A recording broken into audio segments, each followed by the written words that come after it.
আমি মোহাম্মদ আলিমুল আমিনুর রহমান কলেজের রানিং একজন স্টুডেন্ট। এখানে কথা হচ্ছে আমাদের আমিনুর রহমান কলেজের এই যে টেস্ট পরীক্ষাটা হয়েছে 2026 সালের এইচএসসি পরীক্ষা দেওয়ার জন্য। তো এই 26 সালের টেস্ট পরীক্ষায় উত্তীর্ণ হয়েছে যেগুলো উত্তীর্ণ হয়েছে তার থেকে বেশি ফর্ম ফিল আপ করা হয়েছে। বিশেষ করে ফর্ম ফিল আপ করানো হয়েছে যাদের 1 সাবজেক্ট ফেল, 2 সাবজেক্ট ফেল এবং 3 সাবজেক্ট ফেল পর্যন্ত ফর্ম ফিল আপ করানো হয়েছে আমিনুর রহমান কলেজে বাড়তি টাকা নিয়ে। আমিনুর রহমান কলেজের প্রিন্সিপাল স্যার ওই সব স্টুডেন্টদের থেকে বাড়তি টাকা নিয়ে এই ফর্ম ফিল আপগুলো করছে।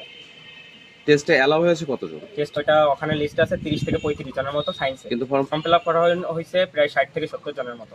1000 টাকার মতো নেওয়া হয়েছে, 6000 7000 এরকম করে টাকা নেওয়া হয়েছে প্রত্যেকটা স্টুডেন্ট। এমনিতে কত? 2995 টাকা নেয় সেখান থেকে এমন নিচে এখানে উপস্থিত। তবে এবার লিস্ট দেখলেই তো বিস্তারিত বেরো যাচ্ছে, সমস্যা না, অফিসের ভিতরে সবকিছু সেভ আছে।